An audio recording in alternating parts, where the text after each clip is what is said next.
Oliveira. Ele é um promotor natural de Feira de Santana, feirense, mas hoje ele atua no Maranhão. Foi o responsável por um caso de grande repercussão nacional. Vocês se lembram? A ex-prefeita de Bom Jardim, a senhora Lidiane Leite, que ficou conhecida nacionalmente como a prefeita ostentação. Para relembrar, a ex-prefeita de Bom Jardim, a Lidiane Leite, ficou conhecida como a prefeita ostentação, e outras duas pessoas de uma empresa foram condenadas pela Justiça do Maranhão por improbidade administrativa referente a fraudes na licitação 01/2013. A Lidiane Leite ficou famosa pela vida luxuosa que levava, sempre divulgando tudo que podia nas redes sociais, enquanto exercia cargo de prefeita. E ex-prefeitos do Maranhão envolvidos em desvio de recursos. A promotora de justiça da comarca de Bom Jardim, a promotoria da justiça de Bom Jardim ofereceu denúncia em 1º de junho contra a ex-prefeita e a Marinete dos Santos, né? E Bom Jardim, né? Em Bom Jardim, e ela foi conhecida como Maurinete Gralhada.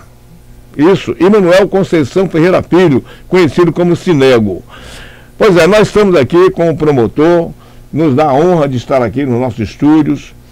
Ele vai falar conosco, ele já nos deu uma entrevista na época, mas está aqui de volta o doutor Fábio dos Santos Oliveira, certamente de férias em Feira de Santana, visitando seus familiares, trazendo também a sua esposa que está aqui, acompanhando.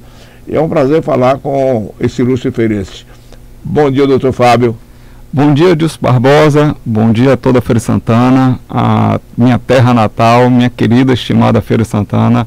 Realmente o prazer é meu de estar aqui com vocês, o pessoal da Precisa FM, podendo assim, estar falando um pouco do trabalho que realmente nós temos desenvolvido lá no Maranhão. O aperto no coração de estar longe de casa é recompensado quando a gente obtém vitórias no combate à corrupção. Hoje o Ministério Público, uma das bandeiras mais importantes que ele defende é que para defender e para trazer retorno à sociedade, a gente precisa combater um câncer em nosso país, que é a corrupção. Corrupção, ela é muito mais do que... A população muitas vezes pensa assim, é só o dinheiro que está saindo dos cofres públicos. Mas esse dinheiro que sai dos cofres públicos, ele sai da educação, ele sai da saúde, ele mata, ele desemprega, ele joga as pessoas no mundo das drogas. A gente pensa que é demagogia, assim, são palavras apenas bonitas, mas é verdade. Só para você ter uma ideia, em Bom Jardim, você citou alguns casos, mas não tem só esse. Só a prefeita ostentação, ela responde aproximadamente a 7 denúncias criminais, todas por desvio de recurso público.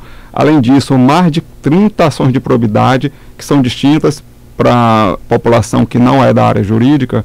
Normalmente o gestor público ele pode ser punido por atos tanto na área civil, que pode dar afastamento do cargo, pode dar perda do cargo, suspensão de direitos políticos, devolução do dinheiro que roubou, e além disso ele também é processado na área criminal, e aí todo mundo sabemos que na área criminal dá cadeia. E aí as pessoas às vezes perguntam, mas vai dar cadeia, mas está solto. Está solto porque tem o regular... O processo ele tem etapas, ele tem que cumprir todas as etapas. Aí depois do trânsito em julgado, e agora com o novo entendimento, depois de ser condenado na segunda instância, aí a prisão já pode ser aplicada. Então demora um pouquinho, mas no final a sociedade vai ter o retorno, vai ver os corruptos presos, vai ver o dinheiro ser devolvido. Alguns não acreditam, mas como é que vai devolver dinheiro? O Ministério Público, ele tem ações como o bloqueio de bens. E lá, por exemplo, em Bom Jardim, eu falo em Bom Jardim, mas no Brasil todo o Ministério Público trabalha diuturnamente. Lá em Bom Jardim, esses réus, não só dessas ações como de todas as outras, tem muitos bens bloqueados. Só o marido da prefeita ostentação tem mais de 30 milhões de bens bloqueados. São fazendas e fazendas, são dinheiro em conta bloqueados. Então, esse dinheiro, ao final, quando o trânsito está julgado, vai voltar para os cofres públicos. Então, esse é o momento que o Ministério Público dá a resposta para a sociedade, pelo trabalho que vem sendo feito. Porque no passado o Ministério Público tinha um papel meramente de fiscalizar a lei. Hoje ele tem um papel também de investigar. Sim, na verdade, esse momento a gente até retorna e agradece a população, porque teve um momento que teve uma PEC, que eu não lembro exatamente o número da PEC, mas queria proibir o Ministério Público de investigar, queria deixar a investigação apenas para a Polícia Civil. E a população foi às ruas, a população fez um abaixo-assinado e foram colhidos muitos milhões de assinaturas, não lembro ao certo a quantidade. Sei que o Ministério Público manteve o poder investigatório dentro das suas atribuições e isso se tornou importantíssimo. Por que é importante o Ministério Público ter o poder de investigar? Porque hoje, qual órgão, qual setor da sociedade tem total autonomia e isenção para fiscalizar um mau gestor público, por exemplo, para fiscalizar um prefeito que esteja desviando recurso, um deputado, muitas vezes um senador? Vocês imaginam a polícia investigando, tendo autonomia para investigar? Não tem, porque infelizmente, e eu fui delegado, posso dizer, e cumprimento os colegas da Polícia Civil e da Polícia Militar, eu fui policial por 10 anos. Então eu sei que quando você é policial, você não tem a mesma autonomia que você tem quando é um promotor de justiça. Então, o poder de investigação, nós estando dentro das nossas atribuições, dá isenção e dá autonomia para que a gente consiga investigar. E como em Bom Jardim, o exemplo hoje aqui é Bom Jardim, só para você ter uma ideia, Dilson Barbosa, desde que eu estou lá, passaram estamos no quarto prefeito. Em apenas 4 anos e meio que eu estou lá, já foram 4 prefeitos, porque a Lidiane Leite foi afastada por uma ação nossa. Logo que eu cheguei, foi quando assumi a comarca, ela estava foragida por uma ação da Polícia Federal. Ela passou mais do que 15 dias fora da comarca, sem autorização da Câmara. Então, meu primeiro ato foi fazer cumprir a Constituição Federal. Ela devia ser cassada, porque ela se ausentou da comarca sem pedir autorização. Aí entrou uma vice-prefeita, Maurinete Gralhada, que você bem falou. Ela também praticou inúmeros crimes e autos de improbidade. Dentro do mandato dela, o Ministério Público conseguiu o afastamento também do cargo dela. Ela só tinha 1 ano e 2 meses de cargo, já estava roubando mais do que a anterior. Depois dela, assumiu o vice-presidente da Câmara, porque o presidente tinha sido afastado também por atos de improbidade, também pelo Ministério Público.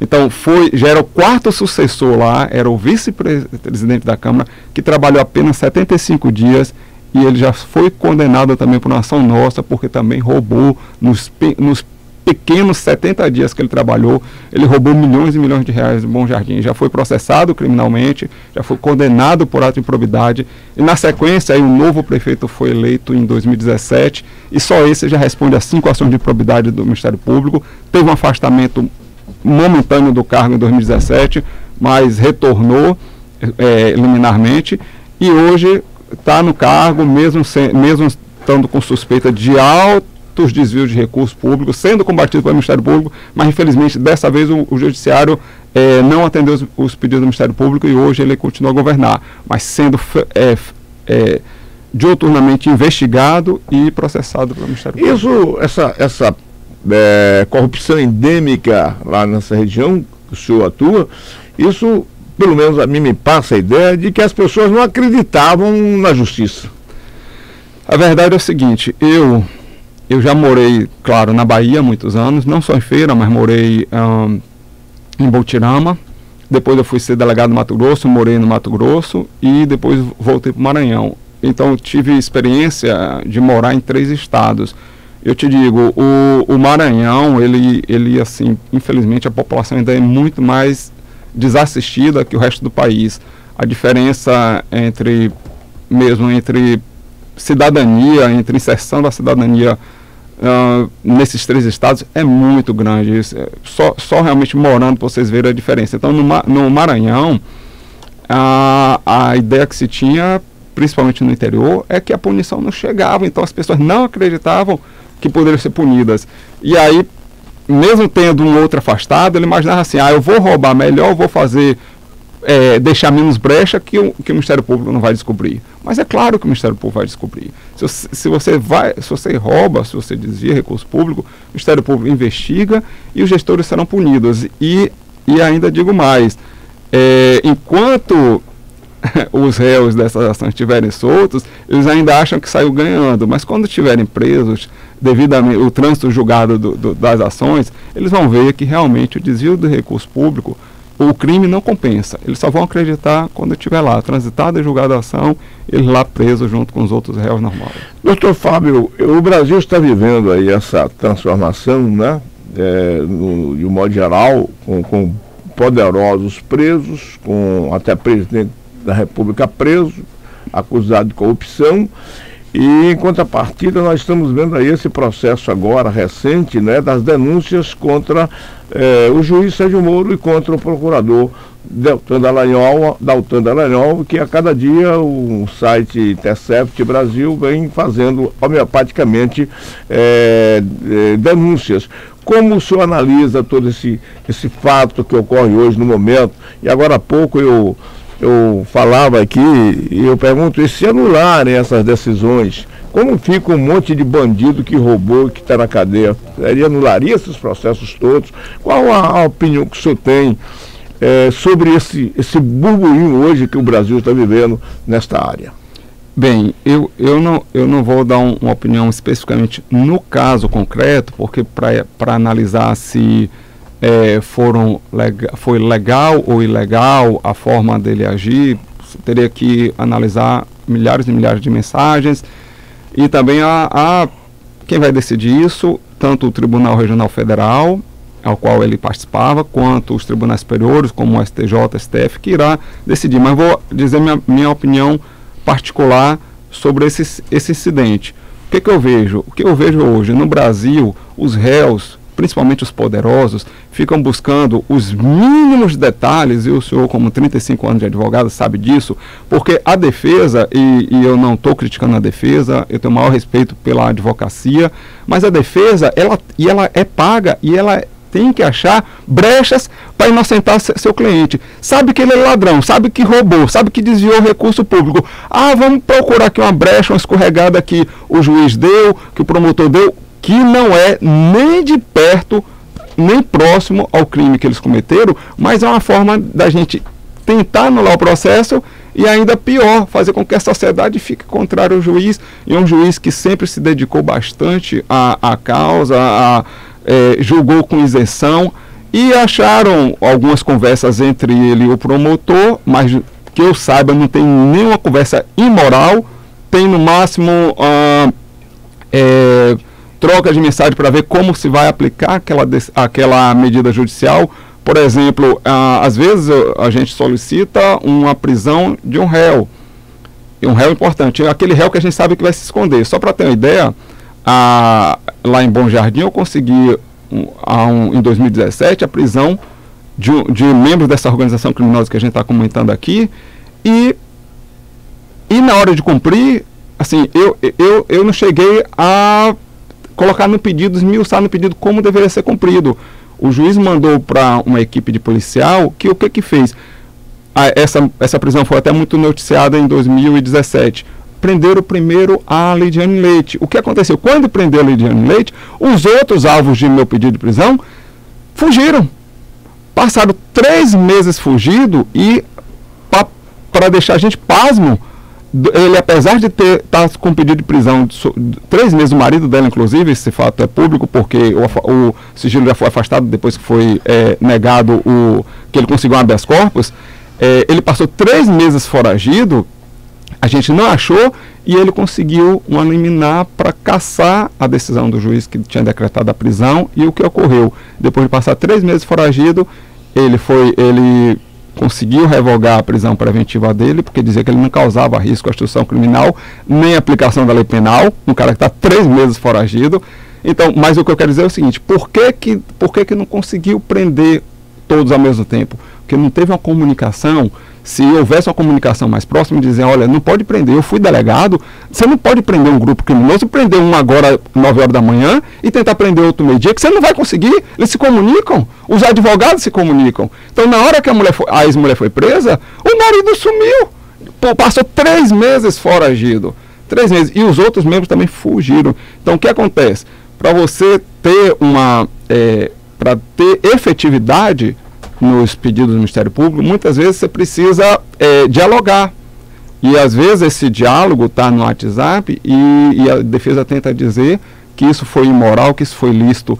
Realmente o que eu digo é o seguinte: o que a defesa busca é uma brecha para inocentar seu cliente. Só isso. Como se faz no júri, como se faz no dia a dia, eu não acredito que tenha havido algo de ilegal. Mas eu ressalto aqui que é minha opinião pessoal. Não adentrei, não olhei as mensagens para dar uma posição mais firme. É uma posição como a nossa geral. Tem umas conversas e qual a sua opinião, mas não cheguei a analisar profundamente. Mas eu imagino que é simplesmente mais um método da defesa tentar anular. O que vem se questionando muito é que o juiz, o Sérgio Moro e o procurador Dallagnol, eles se transformaram em verdadeiras estrelas, tá? em verdadeiros artistas do direito e do judiciário e do poder, e do Ministério Público, que isso de certa forma estaria colocando eles acima de um patamar de superiores. O senhor falou agora há pouco, eu concordo, que o Ministério Público precisa de divulgar as suas ações. Ela precisa tomar conhecimento público, precisa conhecer o papel do Ministério Público. Todos nós, cidadãos, devemos saber como atua o Ministério Público. Há necessidade de uma publicidade. Há necessidade que os fatos são públicos, até porque todos os fatos, todas as ações, seja ela do Poder Judiciário, do Poder Executivo, elas devem ser públicas, elas devem ser divulgadas. Tanto assim que a própria legislação tem os mecanismos de divulgação. Mas o senhor acha que eles se expuseram demais na mídia, eles se transformaram em verdadeiros artistas do setor? Isso teria causado esse impacto? O que eu percebo é o seguinte: alguns casos são muito emblemáticos. E aí quem está trabalhando com aquele caso acaba tendo uma maior notoriedade na sociedade. Hoje no Maranhão mesmo, a título de exemplo, eu entrei na comarca que tinha esse caso da prefeita ostentação. Eu já cheguei a dar entrevista a uma rádio da BBC de Londres e aquilo para mim foi uma surpresa.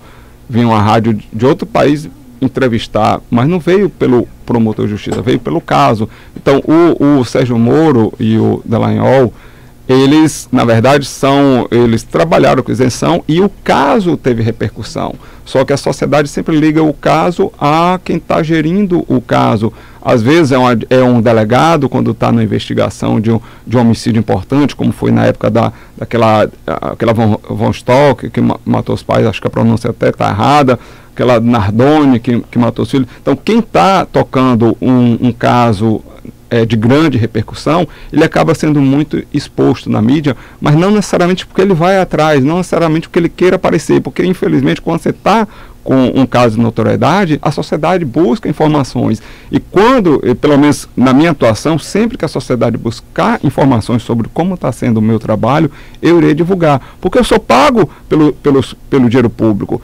Quem sustenta a mim e a minha família é a sociedade. Como que na hora que a sociedade quer saber como foi meu trabalho, eu vou me recusar? Então faz parte, eu penso que é um direito à informação à sociedade saber como está sendo empregado os seus impostos.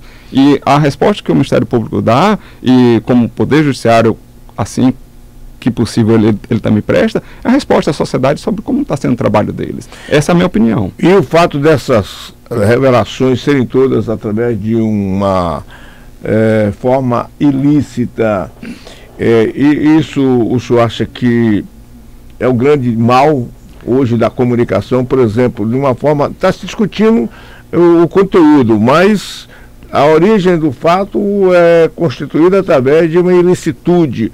Com a opinião do senhor sobre esses fatos serem divulgados e não serem apurados como ilícito? Para mim é uma grande para mim é uma grande surpresa o seguinte: se a gente tivesse conseguido pelos mesmos meios ilegais provas de diversos crimes que acontecem no país, logo já teria saído decisões judiciais bloqueando que fosse divulgada aquelas informações.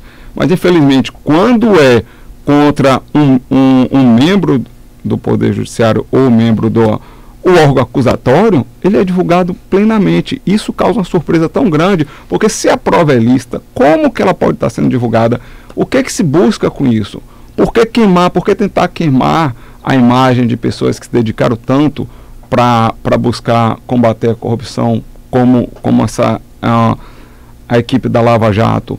É uma surpresa. Eu tenho certeza que se a prova fosse lícita, fosse obtida mediante hack, uma prova incriminatória contra qualquer um deles, não estaria sendo divulgado. Já teria sido bloqueado, o mandado de segurança, ou até mesmo um habeas corpus, se tivesse risco de prisão. Então, não estaria sendo divulgado. Agora, como é para beneficiar os grandes criminosos, aí está sendo divulgado e estão tentando paulatinamente desgastar e denegrir a imagem de grandes ícones aí do direito em nosso país. Doutor Fábio, essa semana que passou nós ouvimos uma posição do presidente da República, diríamos assim, favorável à diminuição da maioridade penal. E um outro detalhe é que o presidente da República e também sustenta a tese de que os jovens, essa lei, a nossa legislação que proíbe o uso do trabalho infantil, segundo o presidente, essa lei ela é muito exagerada para um país como o nosso, em que ele defende que os jovens, os adolescentes devam trabalhar. Hoje a gente sabe que eles só podem trabalhar a partir dos 16 anos, a não ser em situações que a gente já comentou em outra oportunidade. Qual a sua opinião com relação a essa declaração do presidente? Primeiro, redução da maioridade penal. E segundo, que o jovem, a criança deva trabalhar. Bem, a redução da maioridade penal, desde que moderada, eu penso que é muito vantajosa. Por que moderada? Eu imagino que realmente é possível reduzir para, por exemplo, 16 anos. Porque, assim, hoje o ECA, o Estatuto da Criança e Adolescente, ela já pune uma punição que é chamada de medida socioeducativa, mas é um tipo de punição a qualquer adolescente acima dos 12 anos. Ele já pode ser, digamos, alguém que mate nessa idade, roube, furte, estupre. Ele é internado. A internação é tipo uma prisão, só que ela é muito rápida. No máximo 3 anos ele está de volta para as ruas. Eu penso o quê? Que reduzindo a maioridade criminal para 16 anos e quem sabe até modificando o ECA para que ele possa cumprir dos 12 aos 16 em regime de internação, então se aumentasse para 4 anos o período de internação e a maioridade fosse obtida aos 16 anos, porque com 16 anos o rapaz já sabe o que é certo e errado, com muita nitidez, eu sou favorável. Minha opinião pessoal, vai ter colegas meus, inclusive do Maranhão, que vai achar um absurdo, mas é a minha opinião pessoal. Nós somos seres humanos, cada um tem suas ideias, seus valores. Eu, com 15 anos, já trabalhava, já me sustentava. Aos 16 anos eu era autônomo, saía por essa Bahia Zona aí inteirinha vendendo roupa, era autônomo, meio... o povo falava que era meio camelô, mas nunca botei barraquinha, eu vendia de porta em porta e fazia meu dinheiro. E aqui acho que acabou entrando na segunda pergunta sua, sobre a diminuição da idade para o menor trabalhar. Bem, eu comecei a trabalhar aos 15 anos e 10 meses, meu pai começou aos 9, 10 anos. Eu penso o seguinte, não podemos exagerar muito. Por quê? Porque a nossa sociedade hoje, cada dia mais, os trabalhos necessitam de conhecimento técnico-científico para exercer. Então, se você joga uma criança logo aos 12, 13 anos no mercado de trabalho, você está privando ela da educação, certamente. E sem contar nas outras fases, que é da brincadeira, do contato com a família. Então, você pegar uma criança e deixar como era na época da Revolução Francesa, da Revolução Industrial, botar uma criança de 8, 9, 10 anos para trabalhar, eu acho um absurdo.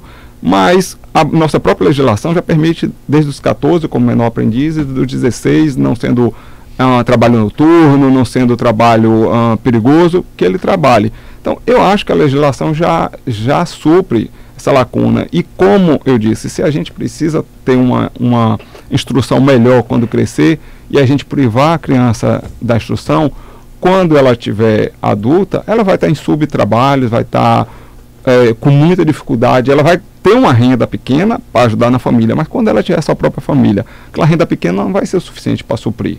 Então, eu penso que durante essa idade a criança deve estar praticando seus atos de criança e estudando, e eu sou muito mais favorável a melhorar a educação, que nosso país realmente é muito, mas muito precária. Isso aqui na Bahia, agora imagine como é no Maranhão, que eu vejo aquela realidade, infelizmente é muito sofrido.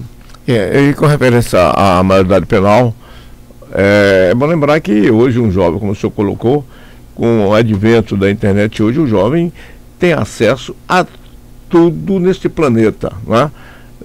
Não há, a internet é um mundo sem limites, não é? Tanto ela ensina o bem como ensina o mal, não é? Mas eu vou partir do pressuposto de que um jovem com 16 anos já tem uma razão muito mais evoluída do que o que um jovem no passado tinha.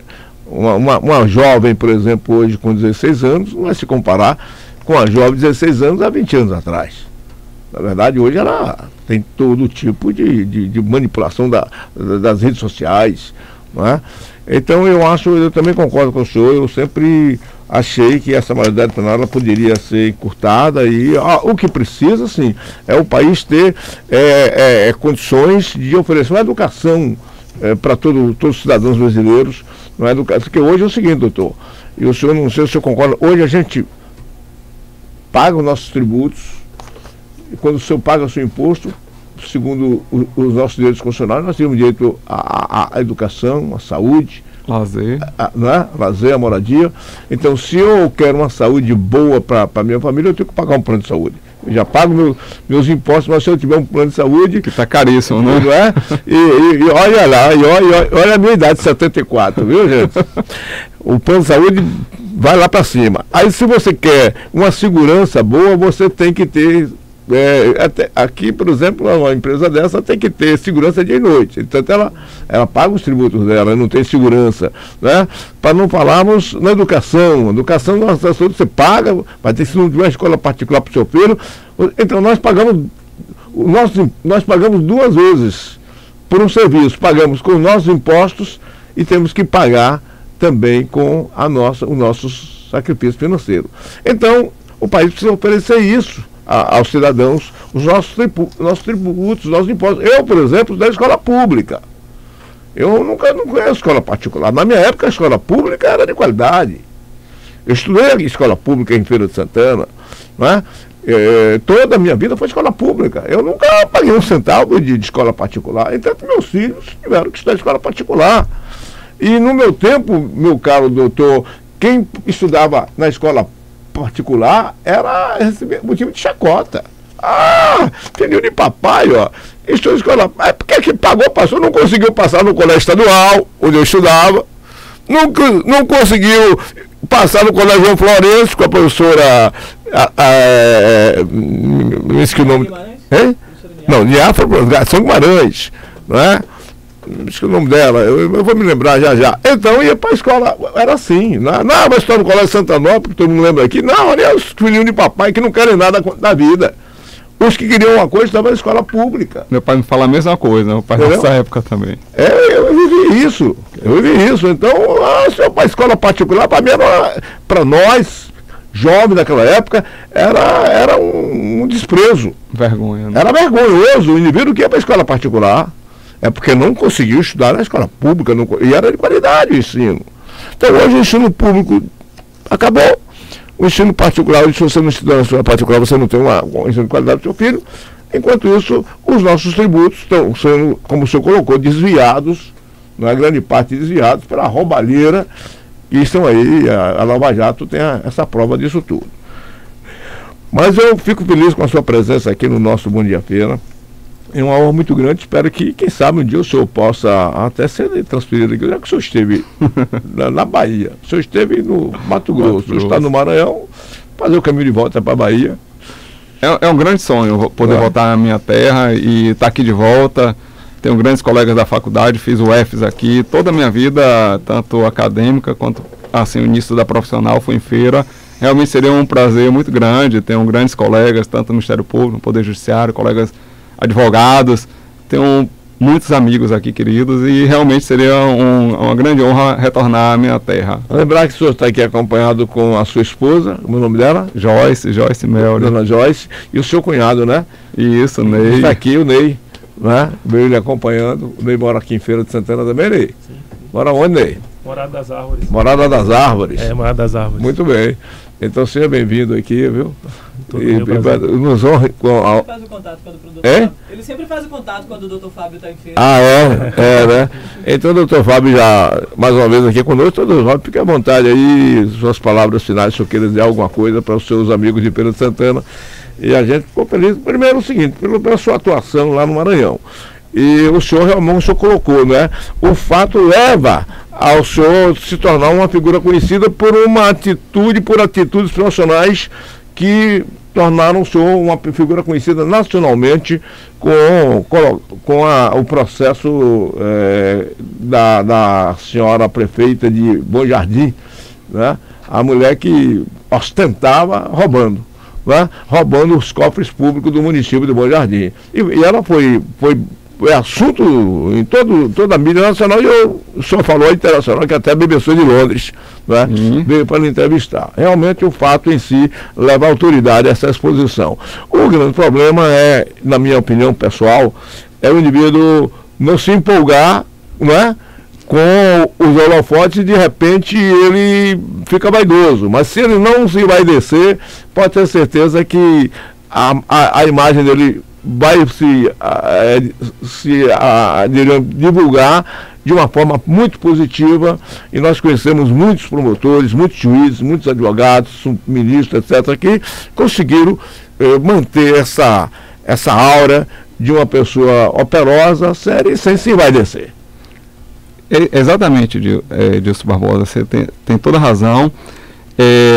Assim, eu queria nesse momento explicar uma coisa que acontece também na cidade que eu trabalho. A população, ela é a primeira a cobrar a boa aplicação do recurso público. Então, muitas das ações do Ministério Público são oriundas de denúncias da própria população. Então, eu, nesse momento, conclamo aos ouvintes que quando perceber o mau uso de uma obra pública ou de um dinheiro público, denuncie o Ministério Público. Faça a sua parte social, porque muita gente reclama que a vida não está boa, reclama que está tendo desvio, mas não tem a coragem de querer ser uma peça, um instrumento também no combate à corrupção. E toda a sociedade, até mesmo com denúncias anônimas, ela é importante. É importante a gente saber, por exemplo, às vezes tem veículos, por exemplo, tratores sendo utilizados na fazenda particular de político. Denuncia, quem sabe a gente consegue flagrar aquilo. Tudo isso é irregular, tudo isso muitas vezes é crime. Então, é importante que a sociedade participe, a sociedade é a primeira a nos ajudar no combate à corrupção. E esse é o momento da despedida? Então, eu queria aproveitar esse momento, né, a despedir toda a população, agradecer ao Dilson Barbosa e toda a sua equipe pela oportunidade. É realmente um prazer estar aqui. E, assim, prestar contas à sociedade, essa divulgação, entendo como prestar contas, sempre mantendo os pés no chão, como você mesmo falou, porque é o trabalho que está sendo divulgado, não a pessoa, não a autoridade que está aqui nesse momento sendo divulgada, e sim o trabalho, uma prestação de conta com a sociedade. Então, meu muito obrigado pelo convite, meu bom dia a toda a população de Feira de Santana, que eu tenho um maior carinho. Essa cidade, tem coisas que a gente só valoriza quando a gente perde, né? E assim, quando a gente está morando fora, a gente sente a saudade de ver o quanto Feira de Santana é próspero, o quanto Feira de Santana é boa em relação à grande maioria das cidades por aí afora. Então, Feira de Santana é uma princesa de verdade. E muito obrigado. Quando a gente volta, a cidade está sempre diferente, né? Sempre. A gente vai e volta, a cidade está sempre diferente.